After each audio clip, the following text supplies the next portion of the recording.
Hello, അപ്പോൾ നമ്മുടെ ഇൻസ്റ്റാഗ്രാമിൽ 2 മില്യൺ അടിച്ച് ഞങ്ങളുടെ ഒരു വീഡിയോ ഉണ്ടായിരുന്നു. ലോങ് ഡിസ്റ്റൻസ് റിലേഷൻഷിപ്പിൻ്റെ ഒരു വീഡിയോ കോൾ ഉണ്ടായി. അപ്പോൾ അതിനകത്ത് ഒരുപാട് പേര് കമൻറ്റ്സ് ചെയ്ത് ചോദിച്ചൊരു കാര്യം ഉണ്ടായിരുന്നു. ബോട്ടിമിൽ എങ്ങനെയാണ് നമ്മുടെ വോയിസ് റെക്കോർഡ് ചെയ്യാൻ പറ്റുന്നതെന്ന്. അപ്പോൾ അത് എങ്ങനെയാണെന്ന് നമുക്ക് കാണിച്ചു തരാം. ബോട്ടിം ഓണാക്കിയതിന് ശേഷം നമ്മൾ ഇതുപോലെ ഒന്ന് സ്വൈപ്പ് ചെയ്ത് കൊടുക്കുക. അപ്പോൾ ഇവിടെ ഒരു ഓപ്ഷൻസ് വന്നിട്ടുണ്ടായിരിക്കും. സ്ക്രീൻ റെക്കോർഡിംഗ് എന്നും പറഞ്ഞിട്ടുണ്ട് ഒരു ഓപ്ഷൻ. അതിൽ നമ്മൾ ജസ്റ്റ് ഒന്ന് ക്ലിക്ക് ചെയ്ത് കൊടുക്കും. അതിൽ നമ്മൾ ക്ലിക്ക് ചെയ്ത് കഴിയുന്ന സമയത്ത് നമുക്ക് ഇവിടെ ഒരു 3 ഓപ്ഷൻസ് വരും. അതിൽ 3 എണ്ണം കൊടുത്തിട്ടുണ്ട്. അതിൽ ആ ഫസ്റ്റ് വൺ ക്ലിക്ക് ചെയ്ത് കഴിഞ്ഞ് കഴിഞ്ഞാൽ നമുക്ക് മീഡിയയും അല്ലെങ്കിൽ സൗണ്ടോ ഒന്നും റെക്കോർഡ് ചെയ്യാൻ വേണ്ടി പറ്റത്തില്ല. രണ്ടാമത്തിലാണെങ്കിൽ നമുക്ക് വീഡിയോ മാത്രം റെക്കോർഡ് ചെയ്യാൻ പറ്റും. മൂന്നാമത്തേൽ ക്ലിക്ക് ചെയ്ത് കഴിഞ്ഞാൽ മീഡിയയും അതുപോലെ തന്നെ സൗണ്ടും റെക്കോർഡ് ചെയ്യാൻ വേണ്ടിയിട്ട് പറ്റും. അപ്പോൾ ആ മൂന്നാമത്തെ മെത്തേഡ് ഉപയോഗിച്ചിട്ടാണ് നമ്മൾ വീഡിയോ കോളിൽ സൗണ്ടും വീഡിയോയിലും ഒരുമിച്ച് റെക്കോർഡ് ചെയ്തിട്ടുള്ളത്. അവിടെ തന്നെ സ്റ്റാർട്ടിംഗ് എന്നും പറഞ്ഞ ഒരു പോയിന്റ് കാണിക്കും. അതിൽ ക്ലിക്ക് ചെയ്ത് കൊടുക്കുമ്പോൾ നമ്മുടെ വീഡിയോ ആ ഒരു സെക്കൻഡ് മുതൽ മീഡിയയും അതുപോലെ തന്നെ നമ്മുടെ വോയിസ് ഒക്കെ റെക്കോർഡ് ആവാൻ തുടങ്ങും. ഇതുപോലെ അവിടെ റെക്കോർഡിംഗിന്റെ ഡ്യൂറേഷനും കാണിക്കും.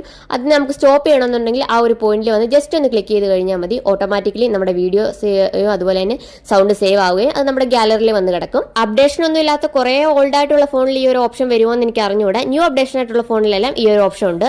അടുത്ത ഡൗട്ട് എന്ന് പറയുന്നത് ഇൻസ്റ്റഗ്രാമിൽ പിൻ ചെയ്യുന്ന സമയത്ത് അബദ്ധവശാൽ ഡിലീറ്റ് ആയി പോയ വീഡിയോസ് അതേ വ്യൂസോട് കൂടി നമുക്ക് എങ്ങനെ റിക്കവർ ചെയ്തെടുക്കാമെന്ന് അതെങ്ങനെയാണെന്ന് അടുത്ത വീഡിയോയിൽ പറഞ്ഞുതരാം.